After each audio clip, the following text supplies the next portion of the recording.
Je fais le choix dans la vidéo d'aujourd'hui de te parler de la preuve de fonds. On va insister sur la preuve de fonds concernant les études au Canada. Depuis quelques semaines et mois même désormais, le gouvernement fédéral a fait la mise à jour du montant exigé pour ce qui est des frais de subsistance. Le montant était jusque-là de 10 000 officiellement, mais désormais, ça passe presque à 21 000. Il faut dire que même avant de passer officiellement à 21 000, l'agence des visas quand même était plus exigeant et savait, notamment pour le cas du Québec, qu'il fallait aller chercher dans les 14 000. Qu'est-ce que ça change et qu'est-ce que ça suppose pour toi qui probablement est en train de peaufiner son projet d'études, je veux dire son projet pour étudier au Canada, ou peut-être toi qui penses à le faire dans un bref délai, ou toi qui es peut-être à la phase terminale. Qu'est-ce qu'il faut concrètement comprendre? Il faut donc qu'on passe d'abord en revue la notion de preuve de fonds. Le Canada a la particularité, lorsque tu veux étudier, de ne pas t'exiger de l'argent bloqué dans un compte, de ne pas t'exiger un montant précis que tu dois bloquer dans un compte.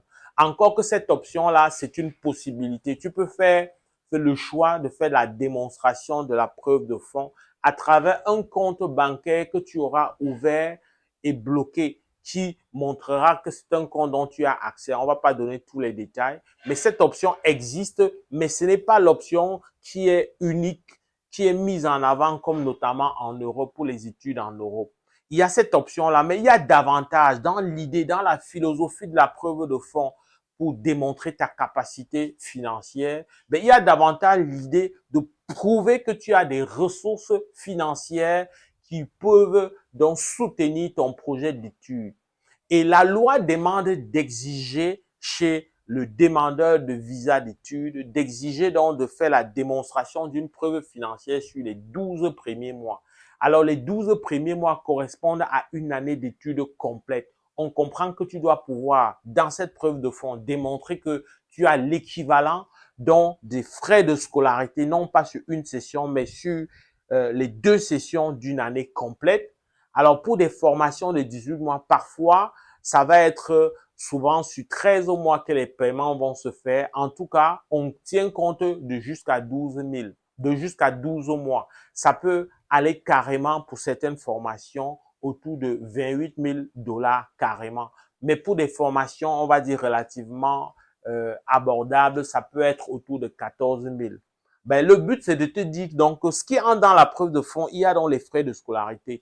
Mais il faut pas oublier que si tu fais frais de scolarité, on va dire 28 000 $ canadiens, et frais de subsistance, désormais, il faut intégrer que ce n'est non plus 10 000, 13 000 ou 14 000, mais il faut intégrer le 21 000. Ça s'en va donc chercher pour quelqu'un qui fait une formation professionnelle donc de 18 mois qui coûte 26 à 28 000 $. Ça s'en va chercher autour de 49 000 $ par là. Mais ne te limite pas à faire la démonstration de 49 000 $ parce qu'il y a des frais, il y a des assurances, des frais d'hospitalisation, des frais de voyage, des frais. Il y a un certain nombre de frais qui fait que tu dois toujours prévoir un coussin. Donc, la différence avec le nouveau montant exigé, c'est que dans le coussin habituel que tu avais, tu dois faire comme un plus 9 000 $ ou un plus 6 000 $ si jusque-là, tu t'appuyais sur 14 000 $. Donc, ça, c'est l'élément nouveau. Mais si je veux t'aider, si je veux t'apporter des outils maintenant concrètement pour que toi qui veux faire ta procédure par toi-même, si tu veux prendre ce risque-là, si tu, voilà, te sens capable de le faire par toi-même, ce que tu dois intégrer, c'est que la personne qui est ton garant, qui est naturellement une personne signifiante pour toi, ben cette personne-là doit pouvoir démontrer que cet argent est disponible dans un relevé bancaire d'au moins 4 à 6 mois. Tu dois démontrer donc la disponibilité de ces fonds-là. On ne doit pas ressentir que c'est un fonds où les montants sont à peine déposés. Parce qu'on entend souvent les gens dire non, je vais déposer, je vais retirer. Non. Si on te laisse croire ça, on veut donc t'entretenir dans l'ignorance. On veut te garder dans l'ignorance. Je veux te donner des outils pour te dire que si tu déposes, tu retires, ce n'est pas ce qu'on veut savoir. Et on ne veut même pas savoir si tu as des titres fonciers nécessairement qui vaut 500 millions, etc. On veut voir de la disponibilité des fonds. Parce que c'est pas avec le titre foncier que tu vas payer ta scolarité. Il faut que s'il y a éventuellement des titres fonciers et autres, que ce soit des éléments qui viennent appuyer et qui viennent renforcer que ton garant est quand même suffisamment aisé. Parce que c'est ce qu'on veut voir. La philosophie de la preuve de fond, c'est qu'on veut qu'en tout temps, on ait la garantie que le futur immigrant vient au Canada pour rester dans sa dignité, pour ne pas tomber dans le besoin financier, pour ne pas tomber dans la précarité. Parce que le gouvernement fédéral du Canada veut maintenir une population donc toujours à la hauteur, une population digne qui a toutes les coudées pour pouvoir négocier et interagir avec les personnes, qu'on ne soit pas en position d'infériorité du fait d'un manque de moyens financiers. Donc, oui, les titres fonciers et tout ça, ça vient appuyer, mais il faut garder donc à l'esprit que, en fonction des frais de scolarité, il va falloir donner en plus donc du 21 000, un petit coussin qui vient montrer quand même que tu as suffisamment d'argent pour financer ton séjour. Alors, il y en a qui font le choix d'aller même au-delà de 12 mois de démonstration. C'est toujours un plus. OK? Donc, il y a également dans la démonstration de la preuve de fonds, l'idée qu'il faut toujours en tout temps justifier l'origine des fonds. Quand bien même tu auras fait une démonstration d'un montant suffisamment impressionnant, un montant qui couvre de loin, peut-être même la totalité de la formation, garde toujours à l'esprit que dans un souci donc de ne pas accepter le concept de blanchiment d'argent, il va falloir faire la démonstration claire et acceptable donc de l'origine de ces fonds-là. Tu dois prendre tous les moyens pour le faire. La dernière chose qu'il faut que tu saches, c'est que l'agent des visas n'a pas beaucoup de minutes pour prendre une décision. Donc, il va falloir que ton dossier soit suffisamment clair. Et une chose qui est immanquable, c'est que celui qui se porte garant doit s'arranger à donner une pièce d'identification valide parce qu'on doit voir une sorte de confirmation. Ça doit corroborer entre les informations qui se trouvent sur le relevé bancaire. Ça doit corroborer avec les informations qui se retrouvent sur voilà l'origine des fonds, qui peut être pour un salarié des fiches de paye, qui peut être pour une personne indépendante, ses reçus d'impôts ou alors des reçus de ceux avec qui il fait affaire. Alors, voilà ce que tu veux. Donc, finalement, pour ce qui est de la preuve des fonds pour les études, il faut garder en tête que c'est la cagnotte que dispose le garant qui change. Ce n'est pas de l'argent qu'on t'exige à toi-même. Donc, du moment où il y a quelqu'un qui accepte d'être garant, de montrer qu'il y a ça, personne ne viendra te dire, même pas à l'aéroport, personne ne viendra te dire que montre-moi ce montant d'argent-là. En tout temps, on va dire, montre-nous, démontre-nous que tu es encore capable de pouvoir regrouper cet argent-là. C'est un engagement. C'est ce que la loi exige. On ne te demande pas nécessairement de l'argent frais. Donc, il faut pas être effrayé. Le passage à l'aéroport, il fait son travail. Il demande ce qu'il faut demander. Mais après, toi, tu gardes à l'esprit qu'il faut aussi justifier avec les mêmes méthodes que tu as justifiées dans le processus de demande de visa. Alors, parfois, il y a des transactions, des opérations qui se font. Je me souviens personnellement, quand je deviens résident permanent, je fais une transaction où je dépose de l'argent chez un ami en commun, quelqu'un qui était ami d'un collègue et ami, mais lui il me donne l'équivalent déjà au Canada. Donc, ça fait que concrètement, à l'aéroport, je n'avais rien. Donc, on ne peut pas prétendre que je n'avais pas d'argent et que mon engagement sur 3 mois n'était pas respecté. En tout cas, il y va quand même de ces petits éléments de détail, de cette information pour que tu restes serein et que tu saches que la garantie financière, c'est pas de l'argent frais qu'on te demande, mais c'est essentiellement que tu sois à la hauteur du montant qui va avec ta formation. Une fois que j'ai dit ça, il faut que tu saches que la preuve de fond n'est pas l'élément, le seul élément pour avoir un visa étudiant.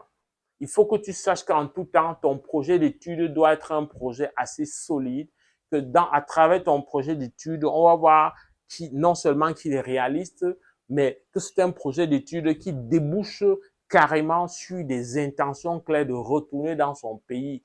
Ça ne veut pas dire que tu ne dois pas aspirer à une résidence permanente plus tard. Mais on doit quand même voir cette cohérence-là, cette idée que ton projet d'études essentiel vient quand même se greffer sur une trajectoire d'après-formation qui montre que tu as de la place dans ton pays d'origine, qui montre que tu peux prospérer et que tu peux t'intégrer professionnellement grâce à ce que tu auras apporté, grâce à ce que tu auras acquis donc, à travers cette formation au Canada.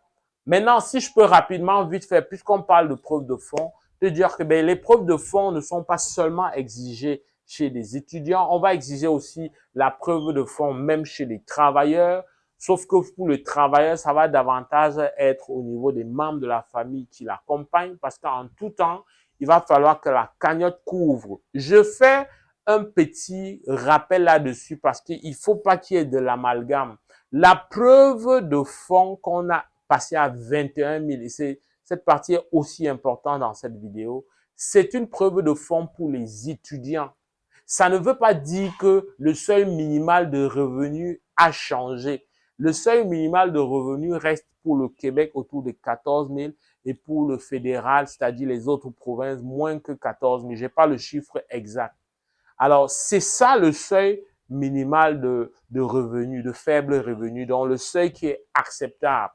Alors, ce seuil-là, ça va être avec ce seuil qu'on va, par exemple, calculer la preuve de fond pour ceux qui font des candidatures pour entrée express. Et qui dit entrée express dit également tout ce qui est autre province que le Québec. C'est-à-dire même les programmes provinciaux, programmes des candidats des provinces ou les programmes provinciaux qui se greffent à la plateforme Entrée Express. Là-bas, l'exigence, ça n'a rien à voir avec le presque 21 000 ou 20 749, je crois, pour être exact. Ça n'a rien à voir. Ça, c'est vraiment pour les étudiants. Pour les futurs résidents permanents, on s'appuie toujours sur le seuil de revenu. C'est valable aussi pour toi. La preuve, pour toi qui parraines. Si tu parraines ton conjoint, ton enfant, ben, tu n'as pas besoin de faire cette démonstration. Mais si ton enfant a déjà un enfant, à ce moment, c'est sur la base donc, du seuil de faible revenu qu'on calcule ta preuve de fond. Pour celui qui est donc travailleur aussi, on calcule la preuve de fond également sur la base du seuil de faible revenu pour établir si tu as la possibilité d'amener avec toi quelqu'un pour tes études. Donc, c'est vraiment pour le demandeur principal d'un visa étudiant que ce montant a été relevé.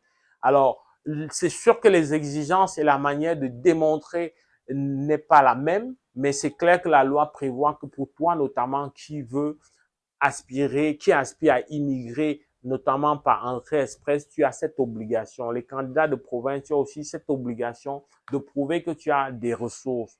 Alors, au Québec, c'est un peu différent. Il y a la démonstration de preuves de fonds, mais ça va être beaucoup plus flexible. En tout cas, dans un cas ou dans l'autre, ça n'a jamais été un obstacle majeur. Si tant est que tu es vraiment un travailleur qualifié dans ton pays, a une expérience, exerce quelque part, donc reçoit une paye et donc, sous-entendu, possède un compte bancaire, ça ne va pas souvent être difficile de faire la démonstration de cette preuve de fond-là. En tout cas, c'est avec beaucoup de plaisir qu'on peut t'aider, qu'on peut te donner un accompagnement pour pouvoir t'éclaircir ça. Si la vidéo t'a plu, like, fais savoir au plus grand nombre. Mon nom est Valérie Jules Camden. C'est avec beaucoup de plaisir que je vais te retrouver dans le cadre d'une prochaine vidéo. Porte-toi bien. Boulot!